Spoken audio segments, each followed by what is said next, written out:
রোজার শেষে এলো খুশির ঈদ। ওমন রমজানের ওই রোজার শেষে এলো খুশির ঈদ। তুই আপনাকে আজ বিলিয়ে দেশন আসমানি তাকিদ। দর্শক, আপনাদের সবাইকে স্বাগত জানাচ্ছি মধ্যপ্রাচ্য ভিত্তিক বহুমাত্রিক টেলিভিশন চ্যানেল সিএসআই মিডিয়া টেলিভিশনের ঈদের বিশেষ আয়োজন প্রবাসে ঈদ আয়োজন অনুষ্ঠানে। প্রথমবারের মতো আমরা প্রবাসে ঈদের আনন্দ, অনুভূতি এবং অভিজ্ঞতাকে ঘিরে আয়োজন করছি এই বিশেষ আলোচনা অনুষ্ঠান। আজকের অনুষ্ঠানে আমাদের সঙ্গে অতিথি হিসেবে উপস্থিত রয়েছেন সিএসআই মিডিয়া টেলিভিশনের সম্মানিত চেয়ারম্যান মোহাম্মদ জসিমউদ্দিন। আমি দর্শকদের সাথে পরিচয় হওয়ার জন্য অনুরোধ জানাচ্ছি।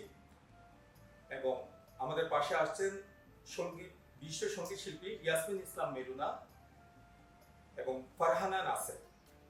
আপনাদের সবাইকে জানাই আন্তরিক শুভেচ্ছা ও স্বাগত।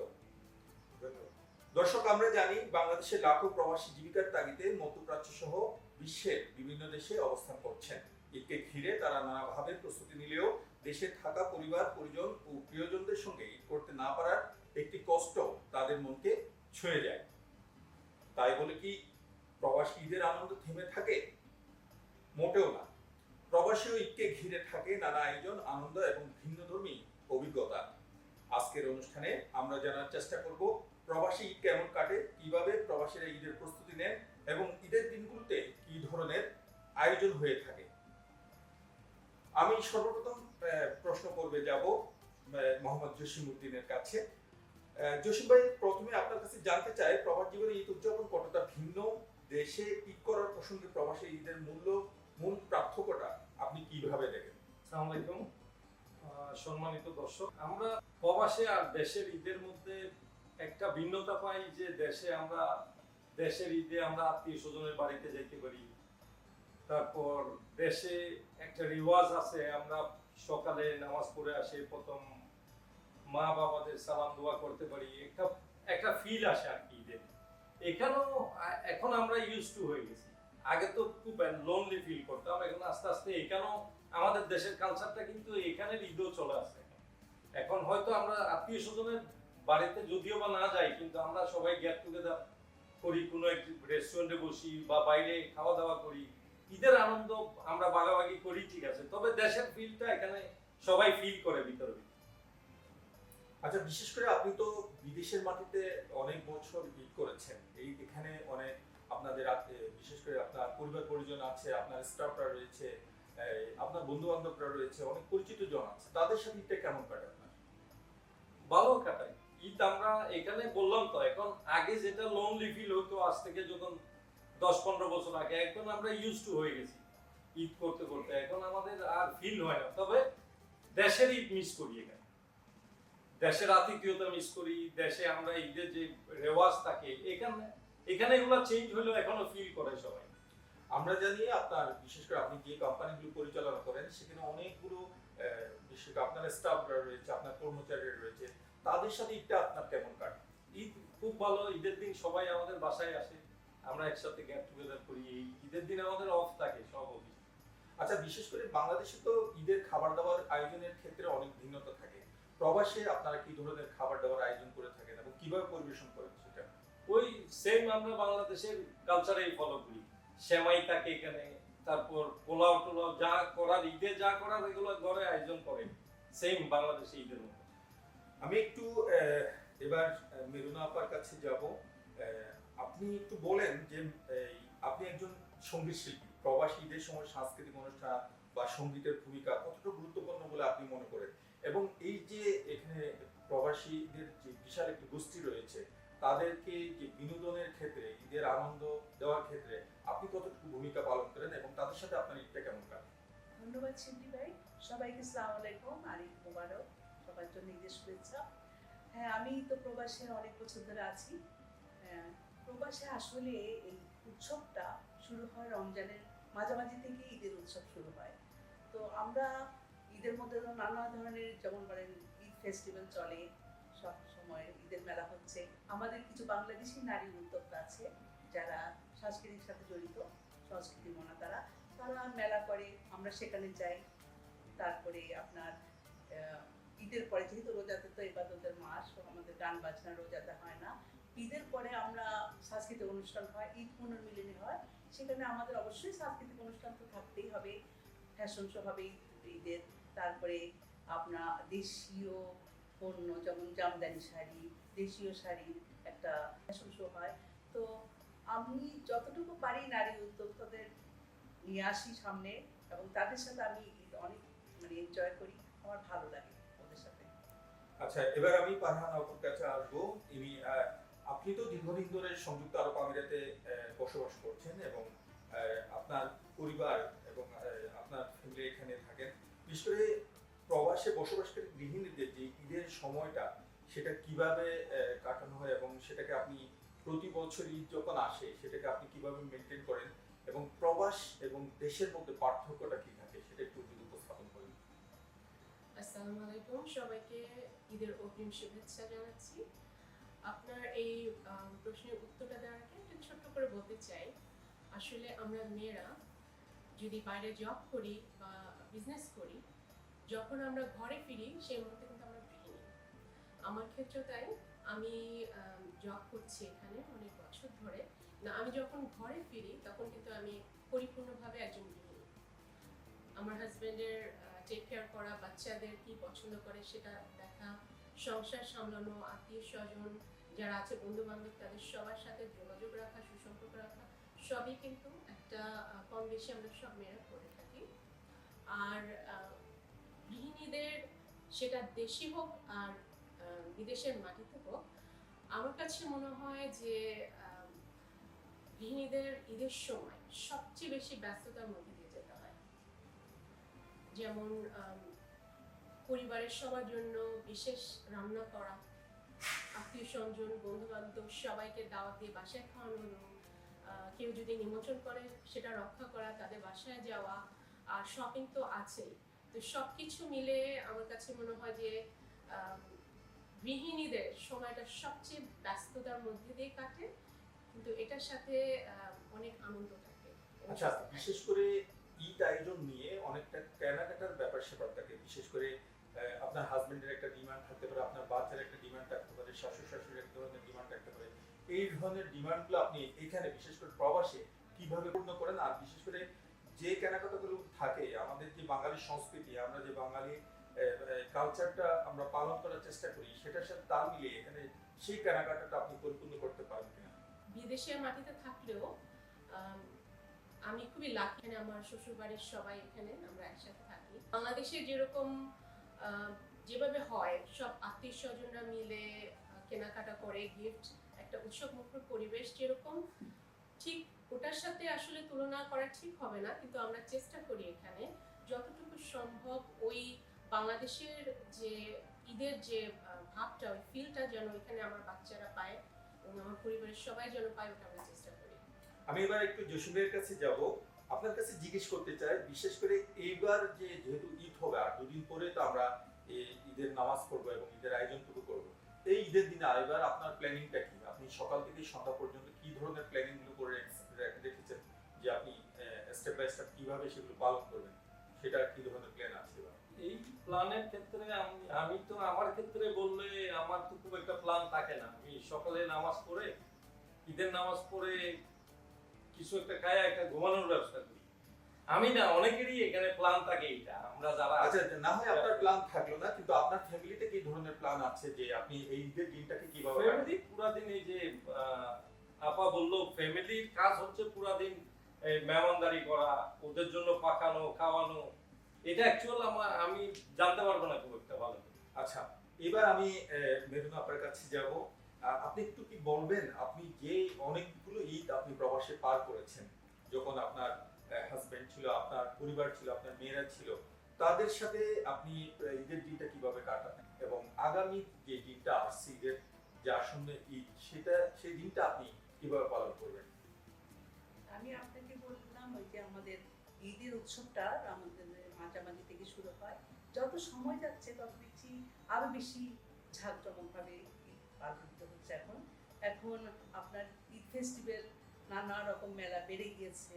আমাদের নারী উদ্যোক্তারা তো রিসেন্টলি কয়েক বছর ধরে করছে।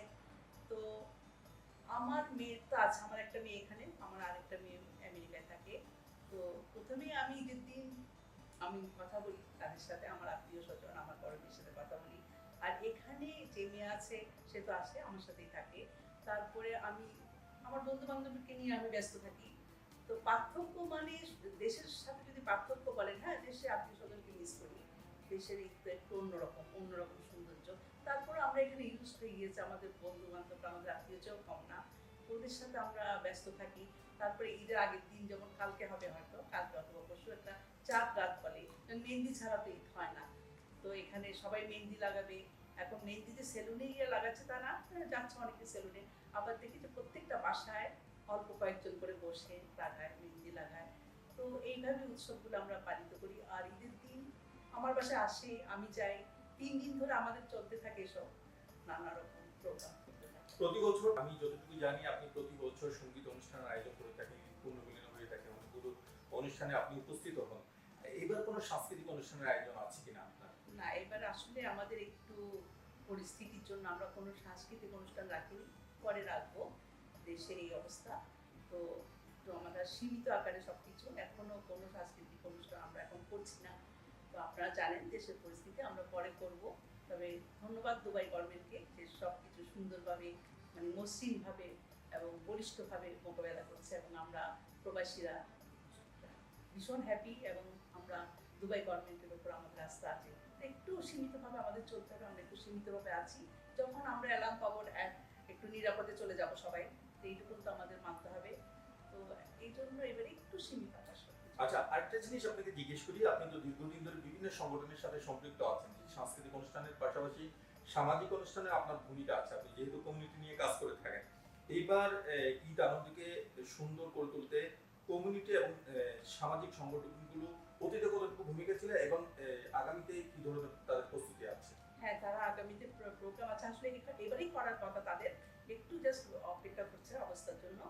তো তারা বিভিন্ন সংগঠন থেকে তাদের অনুষ্ঠান হবে, সাংস্কৃতিক অনুষ্ঠান তো সাথে থাকবেই।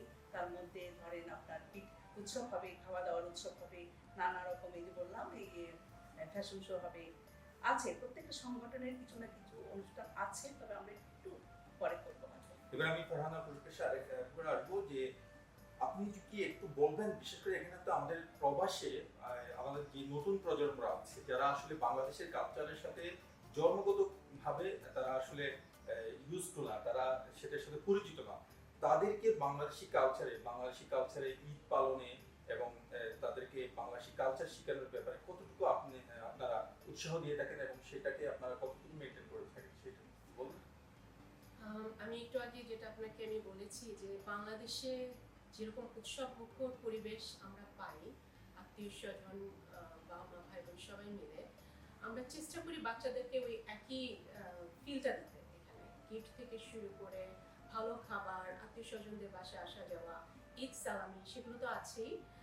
এটা আমাদের তরফ থেকে আমরা চেষ্টা করছি আমাদের বাচ্চাদেরকে এটা ওই বাংলাদেশি যে সংস্কৃতি কালচার সেগুলো ওদের মধ্যে ছড়িয়ে দিতে, এবং ওরা অনেক অ্যাপ্রিসিয়েট করে এটা।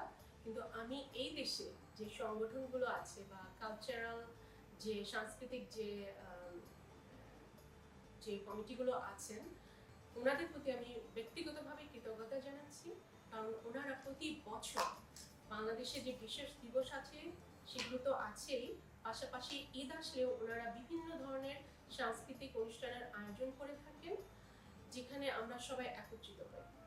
এবং এটা ওনাদের এটা করার পিছনে একটাই উদ্দেশ্য, যে আমাদের কালচারটাকে তুলে ধরা, আমাদের যে ধর্মীয় যে উৎসবগুলো আছে সেগুলোর সাথে বাচ্চাদের পরিচয় করিয়ে দেওয়া, সেগুলো তো আছেই। তো এই জন্য আমি ওনাদের প্রতি ব্যক্তিগতভাবে কৃতজ্ঞতা জানাচ্ছি যে আমাদের পরবর্তী যে প্রজন্ম আছে ওদের মধ্যে এই বাংলাদেশের সংস্কৃতি বলেন, ধর্মীয় উৎসব বলেন, এটার মাধ্যমে যেন ওদের ভিতরে যেন রেসপেক্টটা গ্রো করে।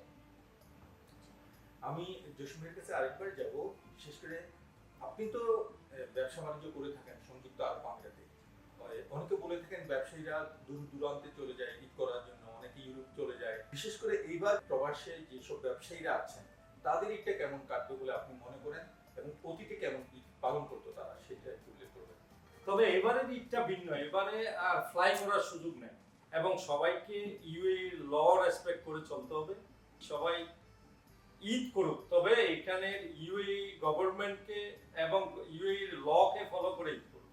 আমরা ঈদের আনন্দ করতে গিয়া কিছু ছবি উঠাইবো, কিছু পোস্ট করব, যাতে কারো ক্ষতি না হয়।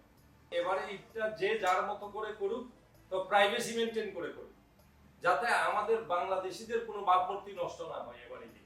আমি মেরিনা আপার কাছে জিজ্ঞেস করবো, বিশেষ করে ঈদের কেনাকাটা কি আপনার হয়ে গেছে কিনা? বিশেষ করে মেয়েদের তো আমরা যদি বাংলাদেশি কালচারটা ফলো করি, তাহলে আমাদের বাংলাদেশের অনেক ব্র্যান্ডের কাপড় চোপড় আছে যেগুলো আমরা পরতে অভ্যস্ত, সেগুলো আমরা মেনটেন করবো কিনা, এবং আপনার এইবারের ঈদের কেনাকাটায় সেই ধরনের বাংলাদেশি সংস্কৃতি মিশ্রিত সেই ধরনের কিছু আছে কিনা, নাকি আপনারা ফরেন যে ফ্যাশনগুলো আছে সেগুলো ফলো করেন কিনা? তো ঈদের কেনাকাটা আসলে যখন মেয়ে আছে দুটো, কেনাকাটা হয় আমার ওদের জন্য বেশি কেনাকাটা হয়। তো হ্যাঁ, এখানে যেটা বাংলাদেশি পণ্য, এটা শুধুমাত্র নারী উদ্যোক্তা যারা আছে আমাদের বাংলাদেশি নারী উদ্যোক্তা, ওরাই করে। বললাম দেশি জামদানি, দেশি শাড়ি, দেশীয় জিনিস, আড়ঙের জিনিস তারা আনে, এবং তাদের একটা মেলা হবে। এবার মেলা হয়েছে, আবার একটা হওয়ার কথা আজকে কালকে। তো এর মধ্যে আমরা দেশীয় পণ্য পেয়ে থাকি। আর ব্যক্তিগতভাবে আমি একটু দেশীয় জিনিস পছন্দ করি, তবে হ্যাঁ সব কিছুই করি, সব ভালো লাগে। কেনাকাটা অনেক আগে থেকেই চলেছে, এবং কেনাকাটা শেষ বলতে গেলে, তবে শেষ হয় না, মেয়েরা থাকলে কি আর কেনাকাটা শেষ হয়? তো এই আর কি, তো এইভাবে চলছে আমাদের। ফারহানা আপু, দর্শকদের জন্য আপনি ঈদের শুভেচ্ছা সহ আপনি যদি আপনার নিজস্ব কোনো মতামত থাকে বলতে পারেন। ধন্যবাদ শিবলি ভাই। এই বছর আসলে আমাদের ঈদটা একটু অন্যরকম। তারপরে আমি বলবো যে প্রতি বছরের মতো আমরা যেন এই বছরও সুন্দরভাবে ঈদটা কাটাতে পারি, এবং এরকম ঈদ আনন্দ নিয়ে, ঈদ পরিকল্পনা নিয়ে যেন কথা বলতে পারি, যেমন আমরা এখানে এসে পরিকল্পনা করছি। সেটার জন্য আমি বলবো যে এই দেশের যিনি প্রেসিডেন্ট শেখ মোহাম্মদ বিন জায়েদ এবং প্রধানমন্ত্রী শেখ মোহাম্মদ বিন রাশেদ, ওনারা সর্বোচ্চ চেষ্টা করেছেন যাতে আমাদের নিরাপত্তা নিশ্চিত হয়, আমরা যেন এরকম আনন্দ করতে পারি, এবং এরকম একটা পজিটিভ পরিবেশে যেন আমরা থাকতে পারি। এই জন্য ওনাদের প্রতি কৃতজ্ঞতা। আমি মেরিনা আপার কাছে এবার আপনার মতামত, আপনি যেহেতু ঈদ পালন করবেন কয়েকদিন পরে, এবং আমাদের দর্শকদের জন্য যদি আপনার কোনো নিজস্ব মতামত থাকে এবং ঈদের বার্তা যদি আপনি পৌঁছে দিতে চান তাহলে দিতে পারেন। ঈদ সবাই জানে, ঈদ আমাদের একটা বড় উৎসব আমাদের। তো এখানে সবাই, সব শ্রেণী, সব মানে জাত, সব মানে অন্য সব ভেদাভেদ করে সবাই ঈদে জয়েন করে, অন্য দেশের লোকেরা, অন্য ধর্মের লোকেরা। তো দর্শকদের জন্য মানে সবার প্রতি আমার অনুরোধ রইল, সবাই ভালোভাবে থাকবেন, সবাই ঘরে ঘরে ঈদ আনন্দ হয়ে আসুক, শান্তিতে থাকুক, আত্মীয় স্বজন বন্ধু বান্ধব নিয়ে সবাই আপনারা ঈদ এনজয় করবেন, এবং নিরাপদে থাকবেন, ভালো থাকবেন, সুস্থ থাকবেন। হ্যাঁ জসিম ভাই, আপনি যদি আপনার ঈদ বার্তা জানাতে চান এবং আপনার নিজস্ব মতামত দিতে চান দর্শকদের উদ্দেশ্যে। সবাইকে ঈদের শুভেচ্ছা অগ্রিম দিলাম। সবাইকে একটাই অনুরোধ, সবাই আনন্দ করেন নিজের মতো করে, নিয়ম শৃঙ্খলা মেনটেন করে। রিসেন্টলি আমি শুনছি ছবি উঠাইলেও প্রবলেম আছে, যেগুলো এখানে বিধিনিষেধ আছে, এগুলো মেনটেন করে ঈদের আনন্দ সবাই ভাগাভাগি করে। আর দেশে যারা আমাদের এই প্রোগ্রাম দেখবে সবাইকে অগ্রিম ঈদের শুভেচ্ছা, এবং সবাইকে জানাইতে চাচ্ছি এখানে আমরা সবাই যা দেখাচ্ছে মিডিয়াতে ওইভাবে না, এখানে আমরা সবাই আরামে আছি এবং স্বাচ্ছন্দ্য আছি। আর এখানে গভর্নমেন্ট আমাদেরকে খুব সুন্দরভাবে টেক কেয়ার করতেছে, মেসেজ দেওয়া হলো কোন টাইমে বাইরে হবে, কোন টাইমে বাইরে না হলে ভালো হবে, ওরা রেগুলারলি মনিটরিং করতেছে। তো সবাইকে ধন্যবাদ। ধন্যবাদ জসিম ভাই এবং মেরিনা আপা এবং ফারহানা আপাকে। দর্শক, প্রবাস জীবনে যতই ব্যস্ততা থাকুক না কেন, ঈদ এলে প্রবাসী বাংলাদেশিদের মন ভরে ওঠে আনন্দ ভালোবাসায়। দূর থেকেও তারা চেষ্টা করেন নিজেদের সংস্কৃতি, ঐতিহ্য এবং আনন্দকে ধরে রাখতে। আজকের অনুষ্ঠানে আমরা জানলাম প্রবাসে ঈদের নানা অভিজ্ঞতা, অনুভূতি এবং আয়োজনের কথা। আমরা সম্মানিত অতিথিদের কাছ থেকেও শুনেছি তাদের অভিজ্ঞতার কথা। সম্মানিত অতিথিদের জানাই আন্তরিক ধন্যবাদ সময় দেওয়ার জন্য এবং মূল্যবান অভিজ্ঞতা আমাদের সঙ্গে ভাগাভাগি করার জন্য। দর্শক, আপনাদের সবাইকে আবারও জানাচ্ছি ঈদের অগ্রিম শুভেচ্ছা। ভালো থাকুন, সুস্থ থাকুন, আমাদের সঙ্গেই থাকুন। সিএসআই মিডিয়া টেলিভিশনের পরবর্তী আয়োজনগুলোর সাথে আপনাদের যে সম্পৃক্ত করতে পারি এই প্রত্যাশায় রইল। ধন্যবাদ সকলকে। ওমন রমজানের ওই রোজার শেষে এলো খুশির ঈদ।